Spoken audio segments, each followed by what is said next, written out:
Sejak akhir 2022, muncul isu tentang nasab Sada Ba'alawi. Ada seorang berinisial IS, dia membuat satu tulisan yang dia klaim sebagai sebuah tesis. Dan di situ dia banyak bicara tentang nasab Sada Ba'alawi dari sisi sejarah terutama, yang kemudian dia mengambil kesimpulan yang bertolak belakang dengan yang dipercaya oleh masyarakat pada umumnya. Kemudian saya tertarik untuk mengkaji apa yang dia tulis. Dan itu banyak saya muat di kanal pribadi saya. Dalam 2 tahun ini banyak fakta yang sudah terkumpul. Dan apabila kita tengok ke belakang akan banyak sekali hal-hal yang mengejutkan yang akan kita lihat. Apa itu? Mari kita saksikan bersama. Habaib dalam operasi hitam. Media sebagai senjata utama pembentukan opini publik. Kenapa menjawab isu itu sangat penting? Hypnowriting dan Cochrane, apa itu? Ada hal menarik yang saya rangkum dari ulasan Haryoko R. Wiryosutomo, seorang konsultan psikologi dalam forum expert sharing tentang literasi digital di kantor Kementerian Kominfo beberapa waktu yang lalu, di mana beliau menjadi salah satu pembicaranya. Sebagian besar netizen tidak menyadari bahwa konten-konten, status-status, dan meme-meme di media sosial yang menimbulkan kontroversi memang didesain secara khusus untuk memicu perdebatan, percekcokan, silang sengkarut orang ramai. Targetnya menciptakan segregasi sosial. Segregasi sosial adalah pemisahan kelompok sosial yang didasarkan pada keragaman etnis, agama, dan ras. Ini adalah strategi yang dulu dipakai oleh penjajah Belanda yang pada masa itu dikenal dengan sebutan divide et impera. Segregasi sosial berdasarkan kelompok membangun dan mengentalkan sikap in group on group dalam masyarakat. Tujuan akhirnya menciptakan kelompok pendukung yang fanatik, pemarah, dan kebal terhadap data dan fakta yang disodorkan kepadanya. Dan ini semua menggunakan teknik hypnowriting. Pertanyaan berikutnya, siapa orang-orang yang menggunakan teknik hypnowriting di atas? Para cyber army, para buzzers, bisa juga relawan, bisa pula orang profesional, tentara cyber sewaan, cyber mercenaries. Apa yang disasar? Cochrane manusia, di mana security atau insecurity feeling berada. Kedua jenis perasaan tersebut adalah basic insting landasan survival spirit manusia. Cara menguliknya bagaimana? Dengan mendesain narasi-narasi dan gambar-gambar yang disisipi pesan subliminal, yakni pesan tersembunyi. Pesan tersembunyi tersebut berupa pesan yang tidak akan ditangkap oleh neokorteks, di mana pikiran kritis dan logika berada, namun langsung menusuk ke Cochrane. Contoh nyata, apa yang jadi target menggembar-gemborkan isu baalwisasi makam, yaitu rasa takut akan kehilangan sejarah, rasa takut sejarah leluhurnya diklaim orang lain, rasa takut tokoh-tokoh Nusantara tidak memiliki sejarah. Konsekuensinya, reaksi primitif pun akan langsung terpicu pada Cochrane, merasa terancam, dan hampir semua orang tidak memahami bahwa reaksi primitif Cochrane tidak dapat dihadapi dengan data. Silahkan Anda berbusa-busa menyajikan data dari sumber-sumber yang kredibel. Percuma. Kenapa? Karena data hanya bisa dicerna oleh otak modern, neokorteks, bukan oleh Cochrane. Lalu bagaimana menghadapinya? Kita harus selalu menyajikan data. Hanya saja kita harus sadar bahwa data tersebut tidak untuk mereka yang kebal data, tapi untuk memelihara kewarasan orang lain yang masih mengedepankan neokorteksnya untuk berpikir. Dinamika Ba'alawi, variasi jumlah, oknum, persebaran. Tidak ada angka pasti jumlah populasi Ba'alawi di Indonesia, namun diperkirakan sekitar beberapa ratus ribu. Mereka seperti umumnya masyarakat Indonesia. Ada kalangan ulama, ilmuwan, anggota TNI, Polri, PNS, karyawan swasta, atlet, dokter, dosen, guru, pengusaha, pedagang asongan, pengemudi, gojek, bahkan pengayuh becak pun juga ada. Mereka bermukim di hampir seluruh pelosok Indonesia, mulai dari Sabang hingga Merauke. Mereka hidup damai berdampingan dengan semua lapisan masyarakat. Target operasi.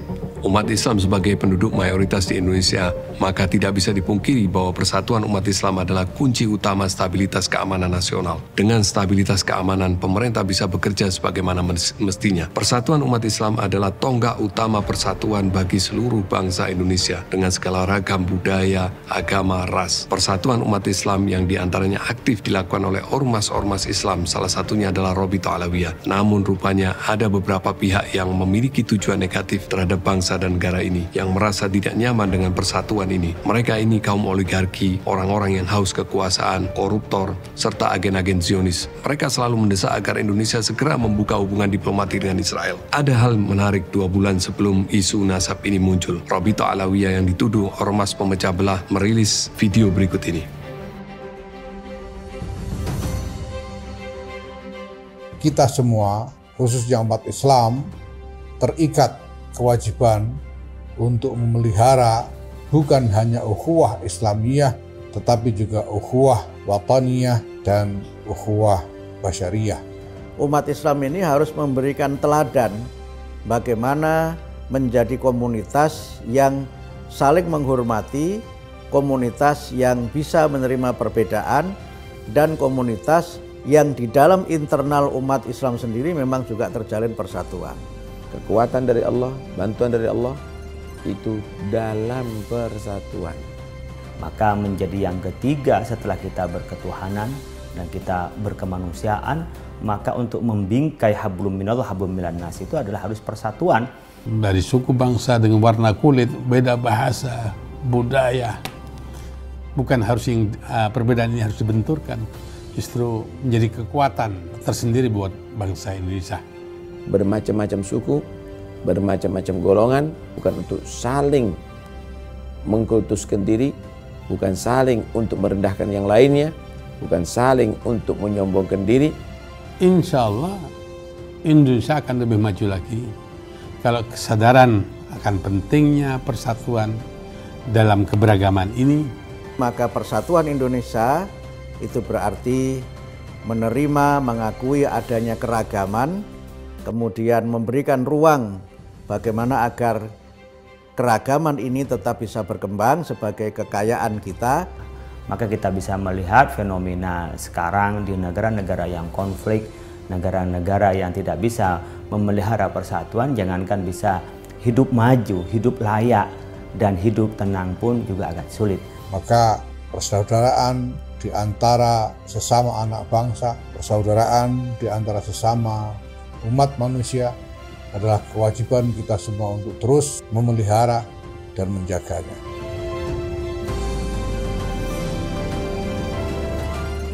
Nahdlatul Ulama siap untuk menyambut seruan Rabita Alawiyah untuk menggerakkan seluruh potensi kekuatan yang ada, mewujudkan apa yang menjadi seruan tersebut.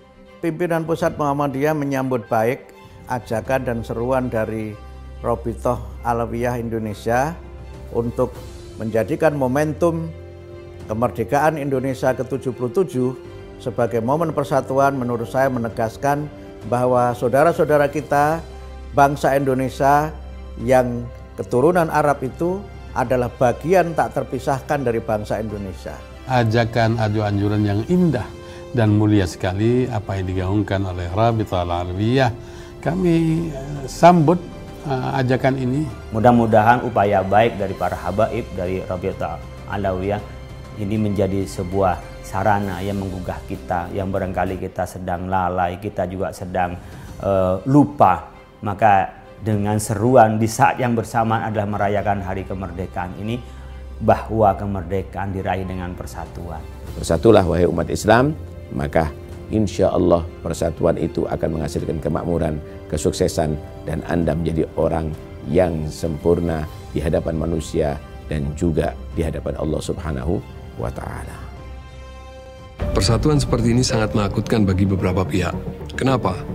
Beberapa analis politik baik dalam maupun luar negeri banyak membicarakan tentang Abraham Accords yang isinya sama sekali tidak menjamin kemerdekaan bangsa Palestina, melainkan hanya upaya agar membuka hubungan diplomatik dengan negara Zionis Israel. Yang ini mengantar kita untuk mengkhianati dan mengisolasi saudara-saudara kita Palestina. Atas dasar inilah dilakukan upaya memecah belah umat Islam, dilakukan upaya segregasi sosial berdasarkan kelompok, membangun dan mengentalkan sikap in-group out-group dalam masyarakat. Kalau kita melihat isu nasab yang awalnya dibungkus sebagai sebuah kajian ilmiah, tetapi ternyata itu semua hanya kedok. Sama sekali tidak ada ilmiahnya, kecuali hanya pengaplikasian dari segregasi sosial. Kita melihat banyak sekali istilah-istilah julukan yang sengaja distigmakan kepada para habaib, kepada para ba'alawi dan pecintanya, serta kiai-kiai ulama yang membela habaib.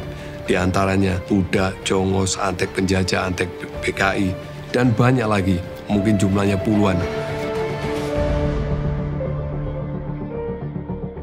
Kemudian dilapisi fabrikasi cerita Bak Alawi datang dibawa oleh Belanda, Bak Alawi adalah antek penjajah, Bak Alawi bekerja sama dengan penjajah untuk menjajah bangsa Indonesia. Bak Alawi tidak memiliki jasa apapun terhadap perjuangan kemerdekaan Indonesia. Bak Alawi adalah pengkhianat bangsa. Bak Alawi mengklaim Indonesia adalah ada karena Bak Habib. Bak Alawi adalah pendiri PKI. Bak Alawi adalah tokoh utama pemberontakan PKI. Bak Alawi adalah pembantai kiai-kiai NU. Bak Alawi akan diusir oleh Bung Karno dan seterusnya dan seterusnya. Ini semua disebar secara masif melalui medsos untuk memisahkan dan membuat kelompok masyarakat saling bermusuhan dan saling benci. Strategi operasi hitam ini menyebarkan banyak isu dalam waktu bersamaan menggunakan banyak platforms dan buzzers. Ini semua digerakkan secara masif dengan memanfaatkan medsos sebagai media menyebarkan hypno-writing, baik itu lewat video, podcast, meme-meme, dan tulisan-tulisan. Mereka menggunakan media sosial secara masif. Target utamanya yaitu menguasai algoritma medsos agar jangkauan penyebaran subliminal message hypno-writing mereka mencapai sasaran secara continuity. Isu-isu utama. Isu utama seolah-olah Bak Alawi sedang berupaya untuk menguasai negeri ini, berupaya mengkhianati konsensus nasional yang telah disepakati oleh para pendiri bangsa, bahwa Negara Kesatuan Republik Indonesia adalah berdasarkan Pancasila dan Undang-Undang Dasar 45, akan diganti dengan negara khilafah. Kenapa mereka menggunakan istilah khilafah? Karena mereka telah mempelajari bahwa pada krok-brain mayoritas masyarakat Indonesia telah tertanam insecurity, feeling terhadap isu khilafah, sehingga isu ini selalu dimainkan dan dibuat seolah-olah hal ini adalah ancaman nyata, lalu pandangan orang-orang yang telah terkuasai krok-brainnya diarahkan pada Bak Alawi dengan stigma sebagai pengusung khilafah. Setelah itu dimasukkan subliminal message bahwa atas dasar itu semua Bak Alawi harus dimusuhi, harus dibenci. Dia masih terus memperjuangkan agar Pancasila roboh diganti khilafah. Orang yang terkuasai krok-brainnya bisa dari setiap lapisan masyarakat, bahkan level seorang akademisi sekalipun bisa terkuasai krok-brain mereka akibat tidak menyadari telah mengkonsumsi, menerima subliminal message. Akhirnya mereka menjelma menjadi manusia-manusia fanatik, pemarah, dan kebal terhadap data dan fakta yang disodorkan kepadanya. Apa indikasinya? Walaupun telah banyak bantahan atas tesis palsu, baik itu lewat forum debat, podcast, pandangan para ulama dunia, dan bahkan buku-buku, tetapi mereka tetap kekeh mengatakan hingga detik ini tesis IS belum terbantahkan. Bahkan mencibir para ulama yang membantah IS dengan cibiran yang sama sekali tidak beradab. Walaupun telah dijelaskan oleh banyak ilmuwan bahwa metode penetapan dan pembatalan nasab jauh dengan DNA adalah tidak ilmiah dan diharamkan secara syar'i, namun mereka justru menuduh Bak Alawi menolak sains. Nasab. Penuduh pada kitab Sayyid Murtada Az-Zabidi di antara ketidakjujuran IS dalam tulisannya di RMI NU Banten yang berjudul Rengginang dari Banten untuk Hanif Alatas. Dia menulis, Hanif menyebutkan bahwa nasab Alwi sebagai anak Ahmad telah disebutkan di abad ke-5. Alhamdulillah, apa betul? Menurutnya, nasab itu telah disebut oleh Al-Ubaidili yang wafat pada tahun 435 Hijriah. Yang demikian disebut dalam kitab Ar-Raudul Jali karya Az-Zabidi. Kalau itu terbukti, kita akan taslim, akui mereka sebagai keturunan Nabi. Faktanya, pada kitab Ar-Raudul Jali versi PDF milik IS telah hilang satu halaman, sehingga IS tidak membaca bahwa di halaman yang hilang tersebut tertulis nasab Abdullah sebagai anak Ahmad. Tetapi IS dengan tidak jujur mengatakan ada dua versi kitab Ar-Raudul Jali, yaitu versi miliknya dan versi milik Hanif Alatas. Padahal permasalahannya bukan itu. Permasalahannya punya IS yang versi PDF hilang satu halaman, alias halamannya tidak lengkap. Itu telah disebut oleh Al-Ubaidili yang wafat 435 Hijriah. Yang demikian itu disebut dalam kitab Ar-Raud Al-Jali karya Az-Zabidi yang wafat 1205 Hijriah. Kalau ini terbukti, kita akan taslim, akui mereka sebagai keturunan Nabi. Subhanallah tuh. Bingkisan lebaran untuk Imaduddin Usman. Di situ Habib Hanif menjelaskan bahwasanya kitab yang dia pakai, Ar-Raudul Jali itu ditulis berdasarkan manuskrip yang asli. Bahkan dari dua manuskrip yang ada, jadi manuskripnya itu ada dua. Semuanya disalin dari muridnya Az-Zabidi langsung. Semuanya memuat ucapan Qala Sayhu Syaraf Al-Ubaidili tadi. Kemudian setelah terbukti ketidakjujurannya, bukannya dia taslim, tetapi diam-diam tulisannya diedit.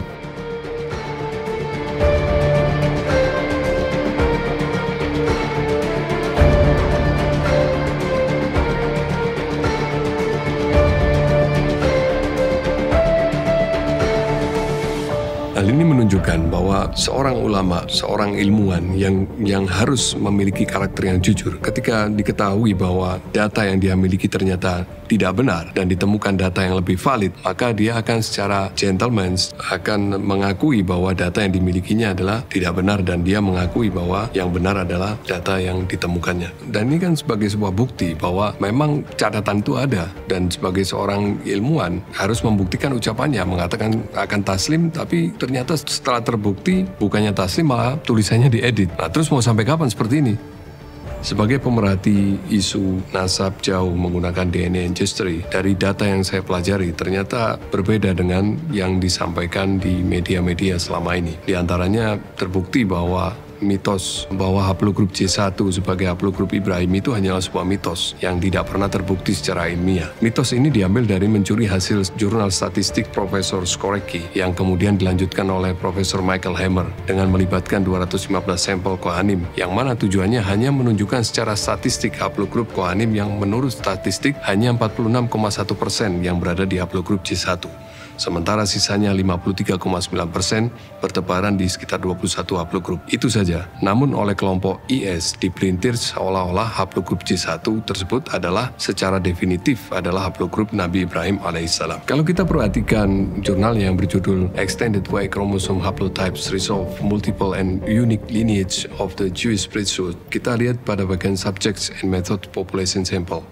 Di situ dijelaskan bahwa sampel ini melibatkan 3.674 orang, yang diantaranya untuk orang-orang Kohanim itu hanya sekitar 215 orang, dan itu diambil secara self-proclaim. Jadi para sukarelawan itu melaporkan dirinya sendiri, tanggal lahirnya, tanggal lahir orang tuanya, tanggal lahir kakeknya, tanggal lahir ayah dari kakeknya, dan mereka mendeskripsikan dirinya sendiri apakah mereka bagian dari Kohen atau Levi atau orang-orang Israel biasa. Dan bagi mereka yang tidak mengetahui posisi mereka di mana, di Kohen atau Levi atau Israel, mereka dikategorikan sebagai unknown atau tidak diketahui. Nah, dari 215 orang-orang Kohanim inilah ternyata secara statistik hanya 46,1% yang berada di haplogrup C1. Sisanya ada di banyak haplogrup. Ini yang oleh kelompok IS dipelintir, dijadikan bahwa haplogrup Nabi Ibrahim definitif adalah C1. Padahal ini semua tidak benar. Tujuan dari jurnal ini hanya untuk menunjukkan statistik orang-orang Yahudi, terutama orang-orang Kohen, Levi, dan orang-orang Israel biasa. Khusus untuk orang Kohen dan Levi, mereka menggunakan dua jalur, patrilineal dan matrilineal. Nah, mereka ini pengen tahu secara statistik patrilineal dari Kohen dan Levi ini berada di haplogrup apa aja, dan yang terbesar secara statistik itu di C1, itu pun cuma 46,1%. Nah, bagaimana kita dipaksa harus membaca 46,1% itu sebagai 100%? Itu kan satu hal yang tidak masuk akal. Kalau kita baca metode pengambilan sampel ini tampak sangat lemah sekali pada metadata subjek yang diambil sampelnya. Subjek sampelnya semuanya self-claim, tidak melibatkan ahli genealogi, ahli sejarah, ahli antropologi, ahli sosiologi dalam memastikan bahwa yang diambil sampelnya ini adalah benar-benar Kohen dan silsilahnya valid hingga ke Nabi Ibrahim alaihissalam. Nah, mengenai tes DNA ancestry atau DNA nasab jauh, para ahli DNA telah banyak menolak tentang bisanya tes DNA digunakan untuk menentukan nasab jauh, bahkan hingga ribuan tahun. Dalam hal ini adalah nasab dari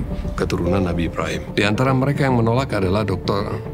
Alan R. Templeton dalam jurnal Biological Races in Human, dan juga Dr. Juan Comas dalam bukunya Racial Myths, dan Dr. David Balding dari University College of London, dan Dr. Mark Thomas dari University College of London juga, dan juga Dr. Mark Jobling dari University Leicester, dan Profesor Brian Skies, Profesor Lawrence Shiki dari University Toulouse, dan Mike Wheeler, dan juga Profesor Dr. Zainab Mutairi, seorang pakar DNA phylogenetika. Mereka semua menolak klaim bahwa DNA bisa digunakan untuk menentukan nasab jauh. Mereka semua sampai pada kesimpulan yang sama bahwa klaim-klaim tentang DNA ancestry bisa menentukan nasab jauh tidak lain hanyalah iklan komersial laboratorium DNA agar orang berbondong-bondong melakukan uji DNA di lab tersebut, sehingga lab mendapatkan banyak keuntungan secara finansial dan database. Dan Majma' Fiqh Islami setelah berdiskusi dan meminta penjelasan dari pakar DNA, akhirnya mengeluarkan qoror bahwa DNA haram digunakan untuk mengisbat dan membatalkan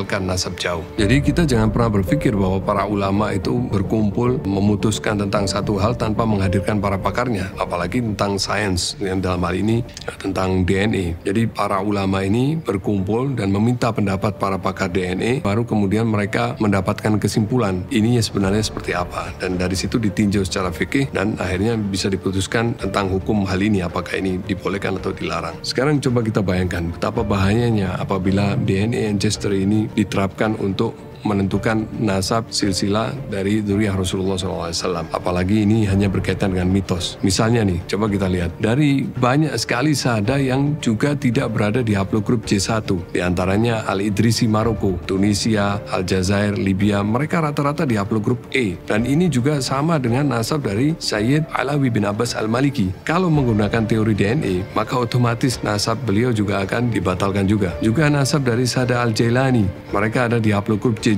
Ada juga mereka yang berada di haplogrup J1, tetapi haplogrup J1 mereka ini sama sekali tidak ada kaitannya dengan mitos JFGC 10500. Juga ada Sada Alawiyin Al-Filaliyin dari kerajaan Maroko. Mereka juga berada di haplogrup G, bukan di haplogrup J1. Ada juga Sada Al-Bayat Al-Musawi dari Irak. Mereka rata-rata di haplogrup G. Juga Sada Al-Musasyain. Mereka rata-rata berada di haplogrup G. Juga Sada Al-Kazwini. Mereka berada di haplogrup G. Asyiraziyin. Mereka juga berada di haplogrup G. Dan Bani Syaibah. Bani Syaibah ini adalah Bani yang oleh Rasulullah atas perintah Allah diserahi amanat untuk memegang kunci Ka'bah. Mereka ternyata berada di haplogrup R. Dan juga Sada Al bin Ali Bani Sulaim Adnani. Mereka berada di haplogrup G. Padahal katanya haplogrup Adnani itu harusnya J1.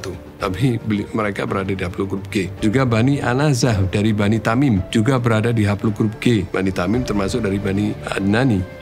Dan Bani Khalifah di Bahrain, mereka berada di haplogrup T. Bani Hamdan yang dikenal sebagai Qahtani, mereka berada di haplogrup J1 Ibrahimi. Padahal harusnya mereka bukan Adnani, harusnya mereka tidak di haplogrup J1-nya Ibrahimi. Tetapi itulah yang terjadi, menunjukkan seolah-olah mereka adalah Adnani, padahal faktanya mereka adalah Qahtani. Tidak ada konsensus seperti apa pola genetik Ibrahimi, Adnani, Qahtani, Quraisy, Bani Hasim, dan Sada Ashraf itu. Berbagai data dan fakta di lapangan menunjukkan mereka tersebar di beberapa klaster dan pola genetik yang berbeda. Dan masih banyak lagi grup-grup Sada yang mereka tidak berada di haplogrup J1 yang dimitoskan sebagai Ibrahimi. Dan coba kita bayangkan, kalau ini diterapkan, ada berapa banyak Sada dzurriyyah Rasulullah SAW yang harus dihapus silsilahnya hanya karena mereka tidak sesuai dengan haplogrup J1 yang ternyata hanya mencocokkan kepada haplogrup Kohenim, yang Kohenimnya sendiri tidak terbukti secara genealogi mereka tersambung kepada Nabi Ibrahim alaihissalam. International Society of Genetic Genealogy atau disingkat ISOGG dalam websitenya menyebutkan tidak ada keturunan Abdul Muthalib berdasarkan silsilah klasik yang disepakati, yaitu Bani Hashim, Syarif Bani Abbasi, yang menerbitkan tes bahwa mereka positif di haplogrup L859. Haplogrup L859 ini dipercaya oleh kelompok IS adalah haplogrup Nabi Ismail alaihissalam. Ada juga satu isu yang dibawa oleh salah seorang konten kreator, yang dia mengatakan bahwa harusnya keturunan Rasulullah yang hidup pada masa sekarang ini itu di generasi ke-52. Dalam hal ini dia menunjuk kepada Ba'alawi. Nah, kalau kita perhatikan untuk DNA ancestry ini, diklaim salah satu sampelnya itu diambil dari Raja Jordan. Sementara Raja Jordan sendiri itu generasi ke-41. Nah, terus bagaimana nih? Secara DNA dibatalkan, secara hitung-hitungan jumlah generasi juga dibatalkan. Terus siapa sekarang yang jadi keturunan Rasulullah? Nggak ada semua. Adu domba Ba'alawi dengan keturunan Wali Songo. Sebelum tahun 2000-an, sebagaimana diungkapkan oleh Raden Ayu Linawati, antara dzurriyyah Wali Songo dengan habaib tidak ada masalah. Mereka sama-sama saling menghormati dan saling mengambil ilmu, saling guru berguru. Masalah baru timbul ketika segelintir orang memfitnah Robito Alawiyah tidak mengakui nasab dzurriyyah Wali Songo. Karena Robito Alawiyah tidak memberikan buku silsilah kepada segelintir orang tersebut. Lalu orang-orang ini membuat tajassus di mana-mana, mengajak orang untuk memusuhi Robito Alawiyah. Orang-orang ini banyak memba'alwikan makam-makam, seperti yang terjadi di makam Raden Mas Ali di Powongso, yang diberi marga Ba'abud oleh seorang bernama Sohibul Faraji dari Nakobah Al-Azamat Khan. Serta diduga ada banyak makam-makam dan tokoh-tokoh yang diba'alwikan oleh orang ini dan teman-temannya. Itu Raden Mas Ali di Powongso dalam urus Sayyid Ali Ba'abud Khas. Itu berarti kan Habib. Iya. Yang memberi nama Gerakan itu siapa? Saya mendapatkan data dari Sahibul Faroji Rabita Fatimiyah Jakarta. Dari Rabita Fatimiyah Jakarta. Tahun berapa? Ya 5 tahun. 5 tahun yang lalu. Nama saya Habib Omar bin Alatos bin Rahmat Alatos bin Ahmad Rasmat Alatos bin Hasan Alatos bin Asmaraga Alatos. Nah ini beliau ini Pak Baro makam dari Habib Asmaraga Alatos. Beliau ini artinya itu nincip anak ini yang dari Asmaraga. Nah, ini Asmaraga ini makamnya di sini. Nah ini tepatnya di Desa Barisan di makam umum di Singkil, makam Singkil. Nah ini setelah apa namanya itu diselusuri dari diteliti dan ditasih sama lembaga Ashraf Azamatron Wahlul Bait Al-Alami. Juga makam-makam lain yang diba'alawikan oleh salah satu oknum anggota keluarganya sendiri, seperti yang terjadi di Madura yang misalnya diberi marga Asgaf, namun yang dijadikan kambing hitam justru Ba'alawi. Terkait misalnya ada oknum Ba'alawi yang memba'alawikan makam atau tokoh pahlawan, Rabita Alawiyah secara tegas telah menyampaikan bahwa Rabita Alawiyah menyerahkan hal ini kepada pihak otoritatif untuk dilakukan penelitian, dan hal ini lebih relevan daripada sekedar membuat rumor di medsos yang tidak ada endingnya sehingga membuat orang menjadi bingung dan saling bermusuhan.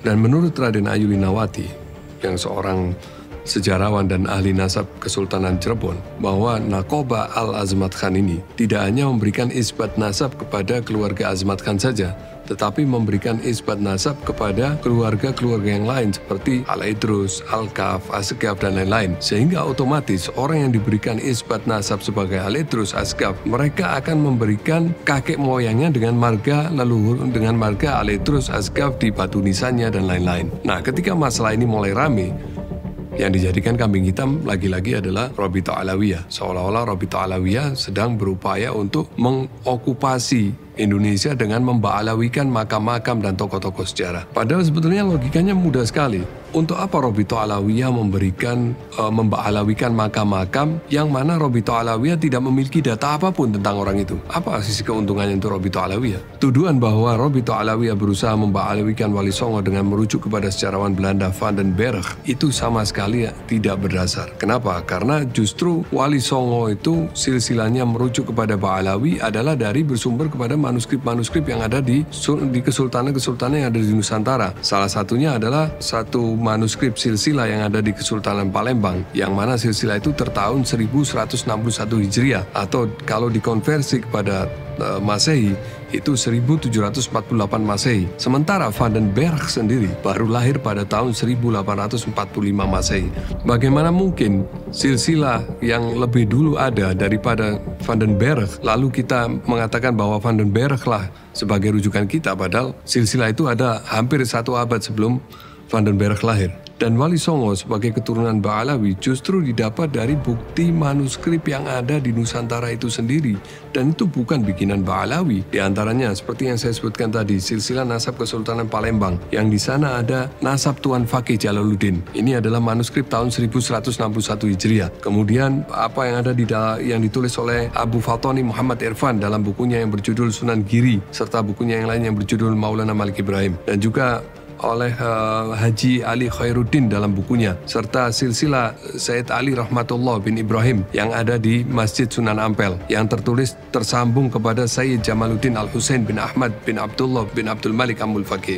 Kemudian silsilah Kesultanan Cirebon yang dimiliki Sultan Samsuddin yang bergelar Sultan Sepuh. Kemudian silsilah Kesultanan Banten yang disusun oleh Tubagus Ismail Muhammad, dan juga silsilah yang ada pada Kiai Muslim bin Muhammad Soleh keturunan Sultan Cirebon, dan juga silsilah yang ada pada Kiai Raden Zainal Ashikin, dan juga silsilah yang ada pada Kiai Abdul Halim di Majalengka, dan juga silsilah yang ada pada Muhammad Jafilus dari Banten. Nah, itu semua adalah mereka-mereka bukan dari keturunan Ba'alawi, dan mereka yang memiliki manuskrip-manuskrip itu. Artinya, ini bukan silsilah atau manuskrip buatan dari Ba'alawi, bukan buatan dari Rabita Alawiyah. Jadi jelas bahwa yang menyatakan Wali Songo keturunan Ba'alawi Azmat Khan adalah manuskrip-manuskrip yang dimiliki oleh para kesultanan itu sendiri.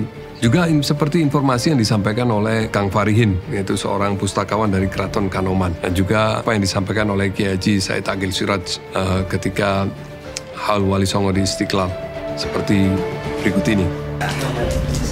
Raden Arya Wangsakara yang barusan dikukuhkan oleh putranya Prabu Siliwangi adalah perempuan, namanya siapa namanya? Rara Santang atau Syarifah Mudaim. Siapa namanya? Nanti dinikah oleh Habib datang dari India, namanya Sayyid Abdullah Azmat Khan. Udah nggak usah dibahas Habib bener apa udah usah. Jadi nanti punya putra namanya Syekh Syarif Hidayatullah atau Sunan Gunung Jati. Juga ketika artis dangdut Bang Rhoma Irama mengatakan bahwa beliau hendak dibalawikan, justru klaim nasab beliau yang tersambung hingga Raden Arya Wasangkara sudah dari dulu dibalawikan, bahkan oleh kerabat Bang Haji sendiri. Berikut ini fakta jejak digital yang bisa kami tampilkan. Ini adalah nasabnya Wangsakara ke atas dan inilah putra-putra beliau. Putra-putri beliau ada 7 dan beliau ternyata adalah keturunan Rasulullah SAW.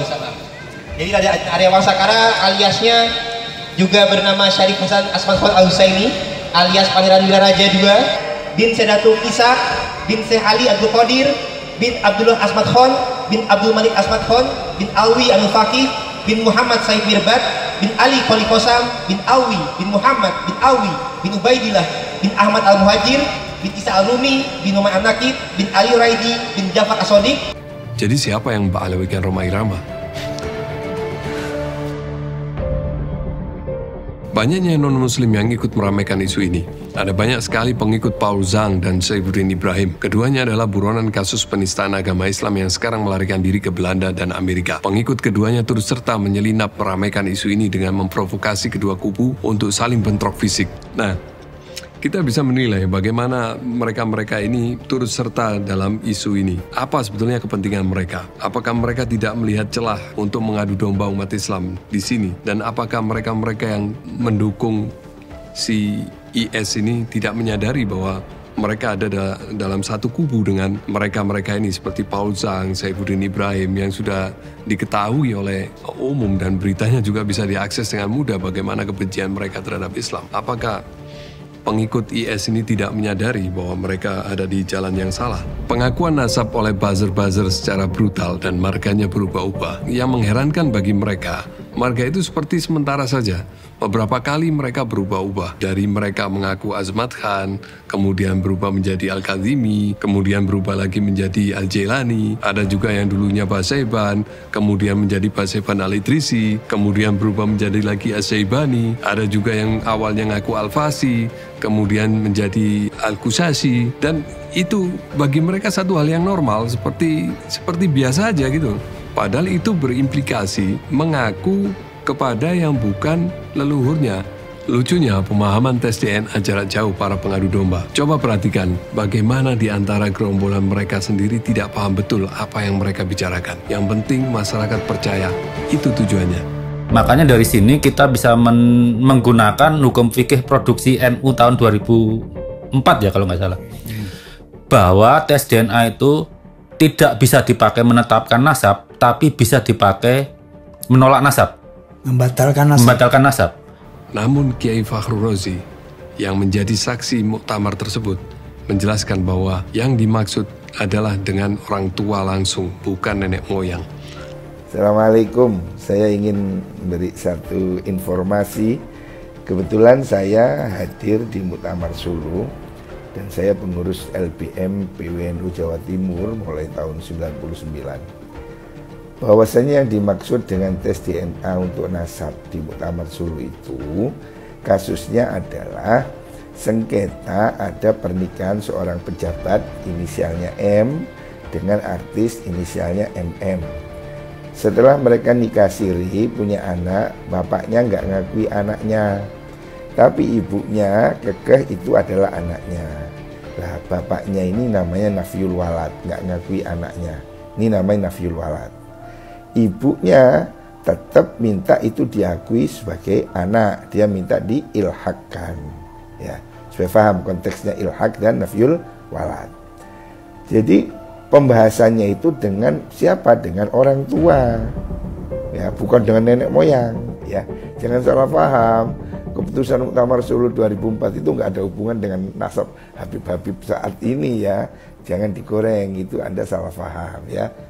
Lalu faktanya ahli DNA mereka yang lainnya terang-terangan mengisbat menggunakan tes DNA, bahkan berbohong tentang hasil tes DNA. Hasil tes keluarga DNA Wali Songo.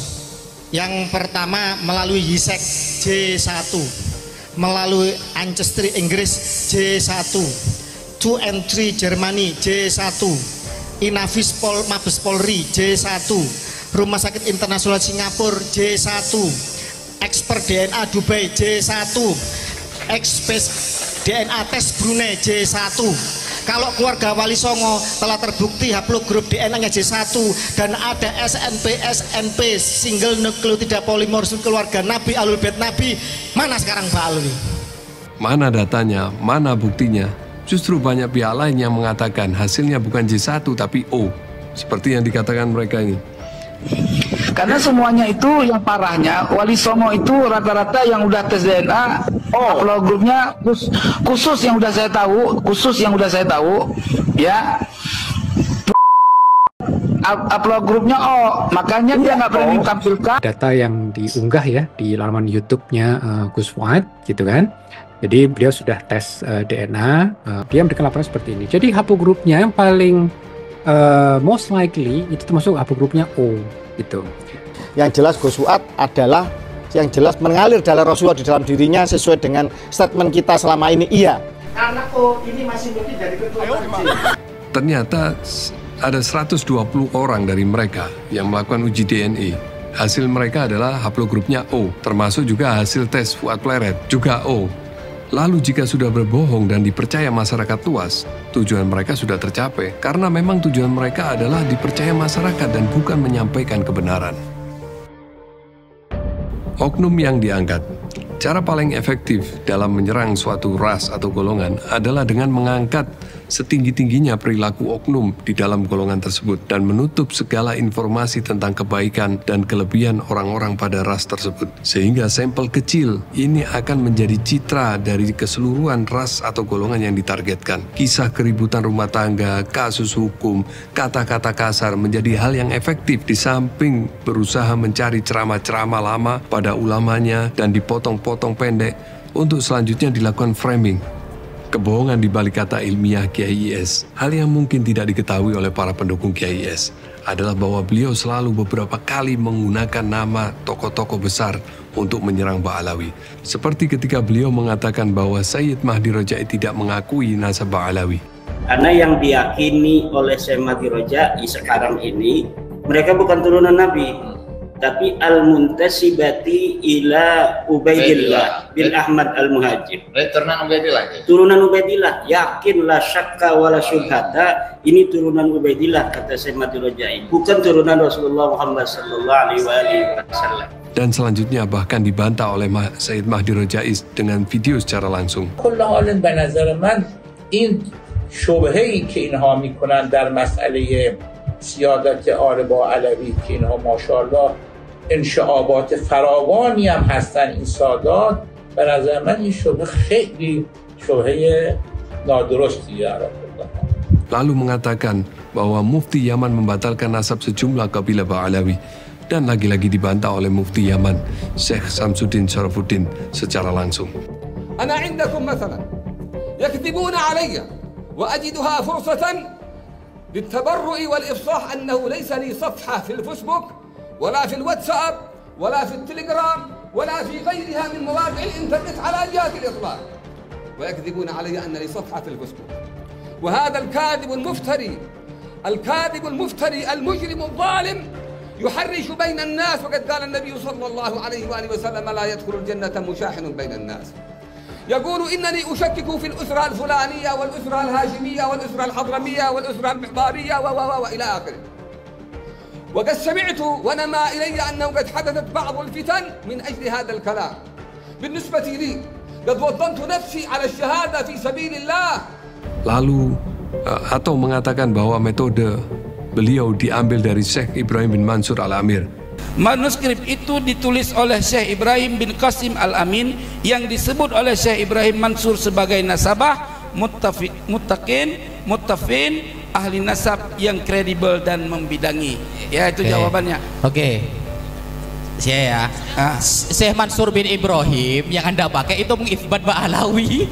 Kamu pakai metodenya, isbatnya agak dipakai. Lagi-lagi dibantah secara keras oleh ahli nasab asal Saudi Arabia tersebut. فلذلك مسألة أن أهل بعلوي أن جدهم فيه كلام أو ليس له ذكر هذه شبهة باطلة. يعني أنا الآن لو أتيت بذكر لجدهم عبيد الله ابن أحمد المهاجر، لو أتيت بذكر له ليقولون طيب هات ابنه أيضا وهات ابنه أيضا ويتسلسل هذا لا يمكن أن تطبقه على كل الأنساب، وهذا من الجهل. لأنك لو أردت أن تطبق هذا الأمر وتقول أن لابد أن يكون للإنسان مصدر لكل رجل من آبائه لأبطلنا كل الأنساب تبطل بهذا الجهل المركب. ولذلك القائل بأن جد البعلوي ليس له ذكر وعلى ذلك يبطل النسب فكلامه يدل على جهله بأصول وقواعد هذه العلم. Bayangkan ketika ahli sekelas Syekh Ali Jum'ah mengatakan bahwa ini adalah perilaku bodoh. السؤال الثاني ما رأيكم في نسب السادة بعلوي ثابت بالإجماع واحد بقى فسق يطلع ينكر النسب الشريف مع نفسه يعيش مع ربه وحر. بعلوي ثابت نسبهم عندنا بالإجماع لم نرى أحدا يشكك فيها عبر التاريخ. أصله مش موجود في الكتاب الفلاني، أصله مش موجود في الكتاب العلاني. عيش مع حياتك واقعد كده تملي متشكك. حسبنا الله ونعم الوكيل. فهذا الكلام حمل من السخف ما الله به عليم. Bahkan disebut bodoh kuadrat. Baru sekali ini ulama Indonesia disebut seperti itu. Padahal dulu kita mengenal ulama-ulama dunia mengakui kealiman ulama-ulama Nusantara seperti Syekh Nawawi Al-Bantani, Syekh At-Tirmasi, Syekh Yasin Al-Fadani, bahkan dijuluki sebagai musnidud dunya. Namun kali ini ada seorang dari Kresek mengaku sebagai ulama dan dijuluki sebagai orang yang berperilaku bodoh kuadrat. Akhirnya kita dikenang dengan kebodohannya, bukan keilmuannya. Lalu setelah semua ini, orang yang sudah terkena crock brain-nya akan tetap mendukung KIS dan justru mencaci para ahli nasab dunia tersebut. Ada video yang diframing sebagai ahli nasab Saudi, membatalkan nasab Ba'alawi karena DNA bukan berhaplogrup J1. Orang di video ini namanya Umar Zaid, bukan nakib, bukan ahli nasab, bukan ahli DNA. Dan itu di podcast pribadinya, dia adalah seorang Ada dua problem padanya, dan itu diadopsi oleh KIS. Yang pertama adalah DNA untuk isbat nasab jauh. Telah jelas, Majma' Fikih Islami atau Forum Ulama Fikih Dunia mengharamkan hal ini. Kemudian haplogrup C1 hanya mitos yang bersumber dari sampel Yahudi Cohen yang lemah secara metadata. Yang kedua, Nabi Ismail adalah Arab Musta'ribah, yaitu non-Arab yang berasimilasi dengan masyarakat Arab. Nabi Ismail sendiri adalah imigran yang akhirnya menetap di Mekah. Dan Nabi Ibrahim alaihissalam berasal dari Babilonia, wilayah geografis haplogrup G. Dan dia mengikuti pendapat Murad Sukri dan tidak hanya membatalkan nasab Ba'alawi, tapi nasab banyak keturunan Rasulullah lainnya, seperti Al-Ahdal dan Al-Jailani. Perilaku tidak wajar pembatal nasab Ba'alawi sangat umum di kalangan ahlu sunnah, membacakan kisah orang-orang soleh terdahulu yang diceritakan biografinya, keilmuannya, ibadahnya, lalu terakhir adalah karomahnya. Banyak orang yang langsung memotong kisah karomah tanpa mempelajari biografi, sejarah, keilmuan, dan ibadah orang yang diceritakan. Di samping ini menjadi teguran bagi para habaib untuk tidak bercerita karomah-karomah seperti ini apalagi di hadapan orang-orang awam. Hal ini rentan menjadikan masyarakat menafikan adanya karomah para orang-orang soleh. Namun jika menceritakan karomah para wali terdahulu dianggap sebagai khurafat, tunggu sampai Anda melihat khurafat-khurafat para pembatal nasab Ba'alawi ini. Putra-putri dari Mbah Dalwartono masih hidup, yang sejak bayi itu diasuh oleh Mbah Nabi Khidir dan terkonfirmasi secara akademis, secara intelektual, itu bilang, Kiai Fuad kudu ngundang Mas Ganjar. Nek ora iki aku khawatir kalah. Loh kok gitu bunyi? Iki sing dawuh Mbah Nabi Khidir. Sinten sing Bu Nyai Nur Watu Congo. Oh. Jadi itu sufi enggak bisa dijangkau lah itu. Karena jadi nanti beliau nanti Pak Ganjar bisa akan iki dawuhe Mbah Nabi Khidir, posisi Pak Ganjar iki kudu ditulung. Masuk di tahun 2022 di malam Jumat bulan Ramadan itu saya mimpi di suatu setting Jawa zaman kuno. Waktu itu saya tanya ke orang-orang ada apa gitu, mengadili nabi palsu. Nah, terus kemudian saya lihat memang ada orang yang memang diadili dan kemiskinan gitu loh, malu dia tidak pakai baju atas telanjang dada gitu di sedang diadili. Terus saya berjalan memutar rumah joglo besar itu tua ya kan, dan kemudian Rasulullah itu memakai ageman Nusantara, sarung, kopiah hitam dan baju bukan safari, baju kayak Gus Bahak itu loh, putih ya. Itu keluar dari balik hutan terus datang, terus saya salaman. Orang pertama yang saya salaman, saya cium tangan kanannya, sementara tangan kiri saya itu memeluk pinggang beliau terus mengiringi masuk ke kalangan itu. Saya tidak berani mengangkat muka saya berhadapan dengan manusia agung tersebut, tapi saya sempat melihat wajahnya dan sekilas saya melihat bahwa wajah beliau itu tegang, artinya seperti orang menahan marah ya kan. Di beberapa mimpi sebelumnya tidak seperti itu Nah, kalau bisa ditafsiri itu wajar, karena apa, dzurriyyah yang asli di Nusantara itu mau dihinakan, dipalsukan, dibelokkan oleh orang-orang yang mengaku cucunya tapi ternyata palsu. Demikian. Dan sejak saat itu saya tidak punya rasa keraguan dan gentar untuk meluruskan hal ini. Karena waktu itu saya mimpi ketemu Rasulullah itu di depan makam Sunan Kudus, Kiai. Jarak 1 meter saya sama Rasulullah.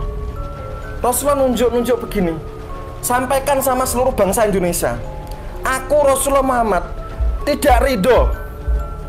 Beliau sambil gigi geraham beradu menahan marah. Tangan sebelah kiri terkepal karena menahan marah, bukan melampiaskan tapi ditahan. Aku sambil nunjuk dadanya gini, Kiai, aku Rasulullah Muhammad tidak ridho. Aku Rasulullah Muhammad murka. Aku Rasulullah Muhammad benci terhadap orang yang mengaku dzurriyyatku, keturunanku, mengaku nasabku, mengambil silsilah nasabku, digunakan untuk menginjak umatku, menghina umatku, memeras darah dan keringat. Kemudian Rasulullah mengatakan, buka Sahih Muslim. Jibril, turunkan uang. Ya Rob. Masjid ini. Masjid Karuhun, Masjid Kolok. Masjid tua. Turunkan rahmatmu. Amin ya Allah.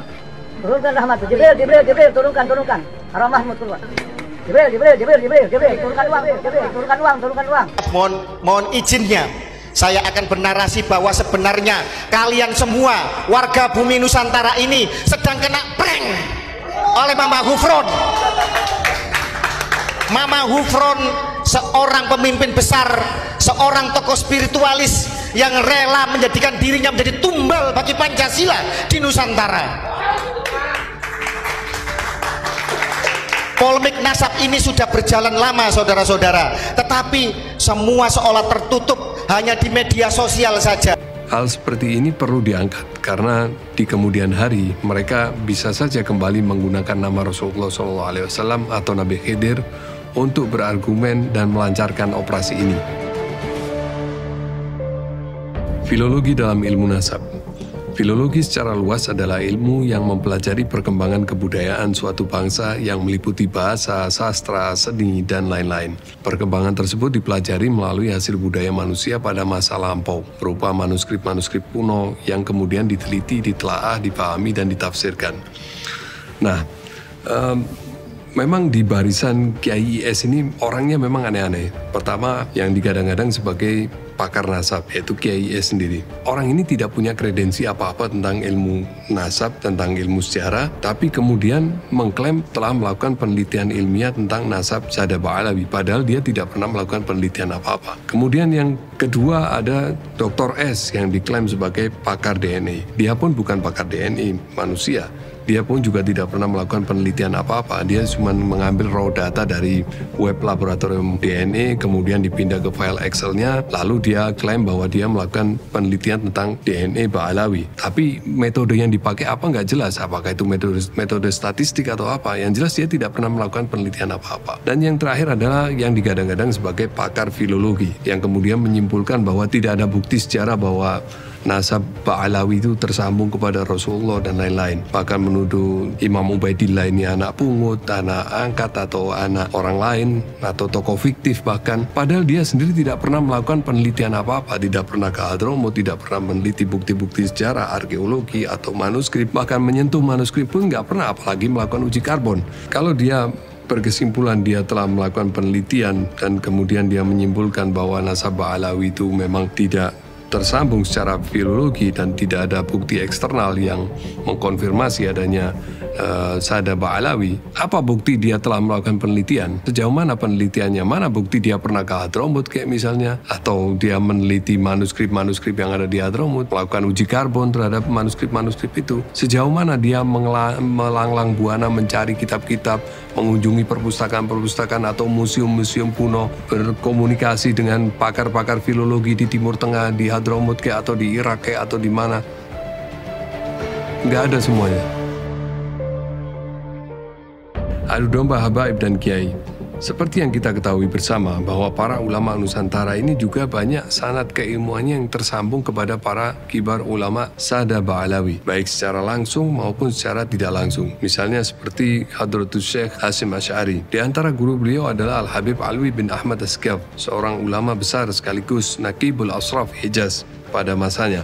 Di antara kitab beliau juga dipakai di pesantren-pesantren NU hingga hari ini, seperti kitab Tarsyih Al-Mustafidin. Juga di dalam kitab Al-Uqud Al-Lu'lu'iyah karya Al-Alama As-Sayyid Muhammad bin Alwi Al-Maliki, yang di situ beliau menuliskan silsilah keilmuan ayah beliau yaitu Al-Alama As-Sayyid Alwi bin Abbas Al-Maliki yang tersambung kepada Sada Ba'alawi. Juga Syekh Yasin Al-Fadani dalam kitab beliau yang menuliskan silsilah keilmuan beliau yang tersambung kepada para Sada Ba'alawi, di antaranya Habib Abu Bakar bin Muhammad Asqaf Gresik, ada Habib Hamid bin Muhammad bin Salim Asri, Malang. Nah, dari sini kita bisa menilai betapa bahayanya doktrin yang dibawa oleh Kiai IS ini, di mana dia mencaci maki dan menuduh ulama-ulama habaib seperti Habib Alwi bin Thahir Al-Haddad, dituduh pemalsu sejarah, berusaha membelokkan nasab Wali Songo ke arah Ba'alawi. Kemudian Al-Habib Ali Asyakran dituduh sebagai pencangkok nasab yang memasukkan nasab Ba'alawi menjadi Dzurriyyah Rasulullah, kemudian dituduh macam-macam di sini, pembohong dan lain-lain. Juga Syekh Al-Faqih Al-Muqaddam dituduh sebagai pemalsu, pembohong dan lain-lain.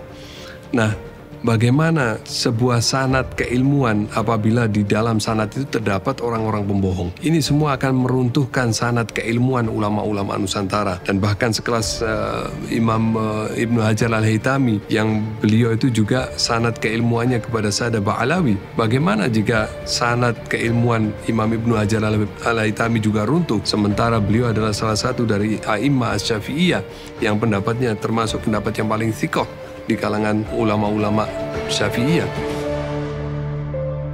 Pesan penutup dan himbauan bagi masyarakat umum maupun Alawiyin.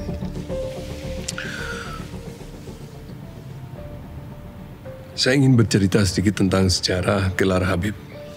Siapa orang yang pertama digelari Habib? Itu adalah Habib Omar bin Abdurrahman Al-Attas, seorang ulama yang terkenal wara dan akhlaknya terkenal mulia, dan beliau sangat mencintai umatnya, sehingga umatnya memberikan gelar kepada beliau sebagai Al-Habib, yang menandakan bahwa beliau seorang yang dicintai dan mencintai. Dan itu semua adalah gelar khusus bagi orang-orang yang memiliki kekhususan baik ilmu, akhlak maupun amal. Dan selanjutnya kemudian setelah setiap tokoh-tokoh dari Sada Ba'alawi yang memiliki keutamaan-keutamaan itu, kekhususan itu, mereka digelari juga dengan gelar Al-Habib. Dan di Hadramut sendiri hingga hari ini pun sedikit yang bergelar Habib. Sampai pada masa beberapa puluh tahun ke belakang, di Indonesia juga tidak banyak yang bergelar Habib, hanya beberapa orang yang bergelar Habib. Namun akhir-akhir ini kita melihat banyak orang yang serampangan memakai gelar Habib, sehingga gelar Habib itu sama sekali tidak memiliki makna apapun. Kalau dulu orang yang dipanggil gelar Habib, semua orang menghormati, menganggap ini ada tempat rujukan, bertanya, meminta nasihat. Bahkan orang yang memiliki problem apapun mendatangi Habib, mereka pulang dengan solusi. Tapi sekarang kita melihat fenomena aneh. Banyak anak-anak muda yang sedikit ilmunya, tapi memakai kostum ulama dan mengaku Habib, kemudian masuk ke desa, kadang-kadang seperti yang disindir-sindir oleh beberapa orang bahwa mereka melakukan dawir-dawir. Ini sama sekali tidak mencerminkan akhlak Sahadat Ba'alawi. Bahkan para ulama-ulama dari kalangan Ba'alawi seperti Habib Umar bin Hafid setiap datang selalu menasihati ini. Para asatid Ba'alawi selalu menasihati agar tidak melakukan ini. Lalu kenapa kalian masih melakukan ini? Kalian selalu mencoreng nama-nama Sahadat Ba'alawi. Kalian selalu mencoreng nama A'immah Sahadat Ba'alawi dengan kelakuan kalian. Apa hak kalian mensejajarkan lakop kalian dengan misalnya Habib Abu Bakar Gresik, Habib Ali Kuitang? Apa jasa kalian? Apa ilmu kalian? Sudahlah, kalau memang nggak memiliki ilmu, buat apalah ngaku-ngaku sebagai orang alim? Lebih baik Anda bisnis saja, cari kerja yang halal, cari rezeki yang halal, daripada Anda berkelakuan seperti itu akhirnya mencoreng Sahadat Ba'alawi keseluruhan. Orang melihat Anda sebagai habaib, orang melihat Anda sebagai representatif habaib karena Anda menonjolkan diri Anda seolah-olah Anda ini sebagai agamawan. Sehingga apa yang Anda lakukan akan mencoreng semua komunitas. Tidakkah Anda memiliki rasa tanggung jawab sosial? Sehingga apa yang Anda lakukan itu sebaiknya dipikir-pikir berkali-kali. Apakah yang Anda lakukan itu nanti akan mencoreng nama Sahadat Ba'alawi atau tidak? Dan kita juga harus waspada terhadap apa yang kita tonton di media sosial kita. Jangan-jangan kita ada usaha dari pihak lain di luar sana yang berusaha memasukkan subliminal message ke brain kita agar kita bisa menjadi orang-orang yang mereka inginkan. Artinya kita menjadi orang yang membatasi diri dalam pergaulan karena kita benci terhadap ras tertentu, terhadap agama tertentu, terhadap suku tertentu. Karena kita tidak sadar bahwa kita dalam menonton konten-konten itu atau membaca tulisan-tulisan atau kita melihat meme-meme, bahwa di situ ada hypnowriting yang di sana ditanamkan subliminal message atau pesan tersembunyi yang tujuannya adalah melakukan segregasi sosial agar kita sesama anak bangsa terpisahkan oleh kebencian dan permusuhan. Sekian dari saya, semoga bermanfaat. Assalamualaikum warahmatullahi wabarakatuh.